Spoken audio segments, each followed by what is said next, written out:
27% വരെ വോട്ട് വിഹിതമാണ് കേരളത്തിൽ ബി.ജെ.പിക്ക് ചില സർവേ ഫലങ്ങൾ പ്രഡിക്റ്റ് ചെയ്യുന്നത്. 1 മുതൽ 3 മണ്ഡലങ്ങളിൽ വരെ താമര വിരിഞ്ഞേക്കാം എന്ന് പറയുന്നത്. ഇത് ബി.ജെ.പി തന്നെ വിശ്വസിക്കുന്ന ഒരു കണക്കാണോ അതോ കുറച്ചു കടന്ന പ്രവചനമാണോ?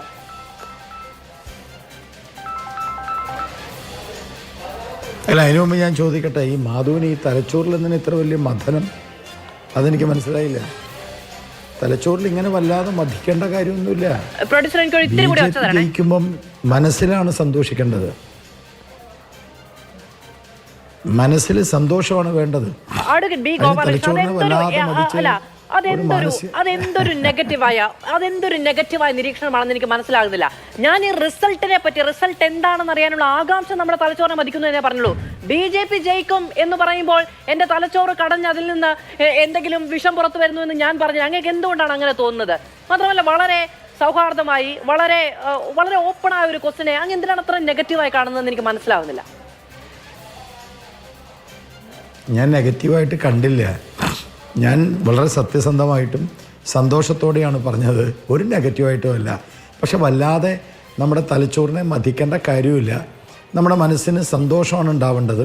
ജനാധിപത്യത്തിൽ കൃത്യമായിട്ട് ഒരു രാഷ്ട്രീയ പാർട്ടി, അത് ഏത് രാഷ്ട്രീയ പാർട്ടി ആയാലും, ബി.ജെ.പി ആയാലും കോൺഗ്രസ് ആയാലും അല്ലെങ്കിൽ ഏതെങ്കിലും മുന്നണി ആയാലും ജയിച്ചു വരുന്നു എന്നുള്ളത്, അല്ലെങ്കിൽ ജയിക്കും എന്ന ഒരു എക്സിറ്റ് പോളിൻ്റെ പ്രവചനം വരുന്നത് നമ്മൾ വളരെ സന്തോഷത്തോടെ ആനന്ദദായകമായ ഒരു അന്തരീക്ഷത്തിൽ കാണണം എന്ന് മാത്രം പറഞ്ഞു എന്നുള്ളത്, നെഗറ്റീവേ അല്ല.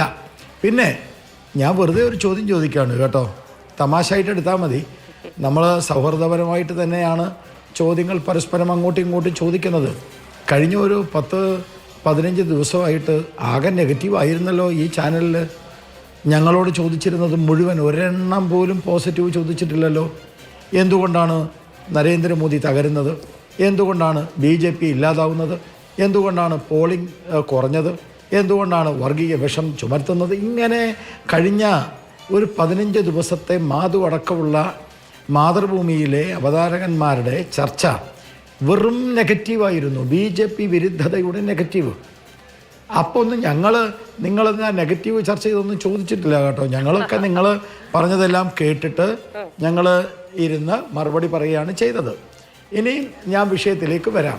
ഒരു നിമിഷം, എന്തായാലും വിഷയത്തിലേക്ക് വരാൻ ഇത്രയധികം വൈകിയല്ലോ. അതുകൊണ്ട് വിഷയത്തിലല്ലാതെ അങ്ങ് ഉന്നയിച്ച ഒരു കാര്യത്തിൽ കൂടി എനിക്ക് പറയാം.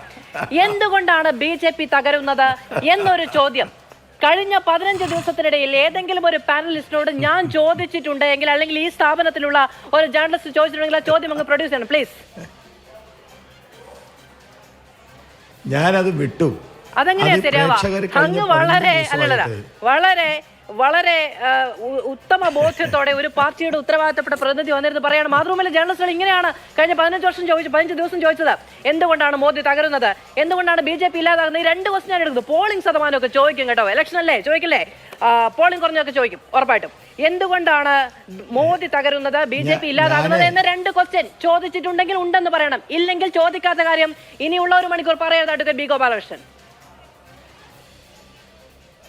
എൻ്റെ മാധു, കഴിഞ്ഞ 15 ദിവസത്തെ അന്തിച്ചർച്ചയിലെ നിങ്ങളുടെ ക്യാപ്ഷൻ എടുത്താൽ മതി. മോദി തകർന്നു, ബി.ജെ.പി തകർന്നു, മോദി ഇല്ലാതാവുന്നു എന്ന ആന്തരിക അർത്ഥത്തോട് കൂടിയിട്ടുള്ളതായിരുന്നു നിങ്ങളുടെ ചർച്ച. നിങ്ങൾ വെറുതെ വാശി പിടിച്ച് എന്നോട് ചോദിക്കണ്ട. കഴിഞ്ഞ 15 ദിവസത്തെ നിങ്ങളുടെ ചർച്ചയുടെ ക്യാപ്ഷൻ നിങ്ങളുടെ കയ്യിലുണ്ടല്ലോ. അതുള്ളതിന്റെ നല്ല ബോധ്യത്തിലാണ് അങ്ങ് പറഞ്ഞ 2 കാര്യങ്ങൾ ഇങ്ങോട്ട് കാണിച്ചു തരൂ എന്ന് ഞാൻ പറഞ്ഞത്. അത് ഞാൻ പറഞ്ഞല്ലോ. നിങ്ങൾ കഴിഞ്ഞ 15 ദിവസത്തെ ഞാൻ ഈ ചർച്ചയിൽ ഒരു തരത്തിലും നിങ്ങളെ പ്രകോപിപ്പിക്കാനോ ഞാൻ പ്രകോപനത്തിൽ വശംവദനാവാനോ ആഗ്രഹിക്കാത്തത് കൊണ്ട് ഞാനത് വിടുകയാണ് പ്രേക്ഷകർക്ക്. കഴിഞ്ഞ 15 ദിവസത്തെ ചർച്ച എന്ന് പറയുന്നത് നിങ്ങളുടെ മാതൃഭൂമി മാത്രമല്ല, കഴിഞ്ഞ 15 ദിവസ ചർച്ച ഇവിടെയുള്ള എല്ലാ പാനലിസ്റ്റുകൾക്കും അറിയാം എന്തൊക്കെയായിരുന്നു. മലപ്പുറം കത്തി, അങ്ങ് ഉഗാണ്ടയിൽ നിന്ന് വന്നിട്ടുള്ള ചൂരൽവടി, പിന്നെ രാജസ്ഥാനിൽ വന്നിട്ടുള്ള പുലിനഖം, അങ്ങനെ എന്തൊക്കെയായിരുന്നു ഇവിടുത്തെ മാധ്യമങ്ങളുടെ ബഹളം. ഒരു തരത്തിലും മോദിക്ക് അനുകൂലമായ തരംഗമില്ല, ഒരു തരത്തിലും ബി.ജെ.പിക്ക് അനുകൂലമായ തരംഗമില്ല എന്ന് മാത്രമല്ല, അങ്ങ് ഡൽഹിയിൽ ഇതാ വരുന്നു ഒരു കുറുകിയ മനുഷ്യൻ പതിഞ്ഞ സ്വരത്തിൽ മോദിയെ നേരിടാൻ കെജ്രിവാൾ കോടതി ഇറക്കി വിട്ടിരിക്കുകയാണ് അടിക്കാൻ. ഇങ്ങനെ എന്തൊക്കെ ആയിരുന്നു നിങ്ങളുടെ ബഹളം? എൻ്റെ പൊന്നും മാധു, വെറുതെ നമ്മൾ എന്തിനാ പരസ്പരം സംസാരിച്ചിട്ട് വിഷമിക്കുന്നത്? അല്ല, നമ്മൾ പരസ്പരം സംസാരിക്കാനാണ് ഞാൻ അങ്ങേ വളരെ ബഹുമാനപൂർവ്വം ചർച്ചയ്ക്ക് വിളിച്ചത്. അങ്ങീ പറഞ്ഞ കാര്യങ്ങളിൽ ആന്തരികാർത്ഥം അങ്ങ് ശസ്ത്രക്രിയ ചെയ്തെടുത്ത് പുറത്തു വെച്ചിട്ടുണ്ടെങ്കിൽ ഓക്കെ. പക്ഷെ അതിനപ്പുറത്തേക്ക് ഞാൻ പറയാത്ത കാര്യങ്ങൾ പറഞ്ഞു എന്ന് സമ്മതിച്ചാൽ അഡ്വക്കേറ്റ് ബി ഗോപാലകൃഷ്ണൻ പോയ അടുത്ത 1 മണിക്കൂർ ഞാൻ തർക്കിക്കാൻ തയ്യാറാണ്. ഞാൻ പറയാത്ത വാചകങ്ങൾ അങ്ങ് പറഞ്ഞാൽ ഞാൻ സമ്മതിച്ചു തരില്ല. എനിക്ക് നിങ്ങൾ സമ്മതിച്ച് തരണമെന്ന് ഒരു നിർബന്ധവും ഇല്ല. ഞാൻ പറഞ്ഞത് കഴിഞ്ഞ 15 ദിവസത്തെ നിങ്ങൾ മാത്രമല്ല, മാതൃഭൂമി മാത്രമല്ല, കഴിഞ്ഞ 15 ദിവസത്തെ ഈ കേരളത്തിലെ മാധ്യമങ്ങൾ ഉണ്ടാക്കിയിട്ടുള്ള ആ ഊഹാപോഹങ്ങളും ഒരു യൂഫോറിയയും എന്തായിരുന്നു എന്ന് നാട്ടിലെ എല്ലാ ജനങ്ങൾക്കും അറിയാം.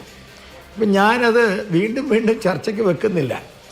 ഞാനത് സ്റ്റോപ്പ് ചെയ്യുക. നിങ്ങൾ വീണ്ടും കുത്തിപ്പൊക്കുകയാണെങ്കിൽ 15 ദിവസത്തെ ക്യാപ്ഷൻ 4-ാം തീയതി പൊട്ടിക്കാൻ വെച്ചിരുന്നല്ലേ?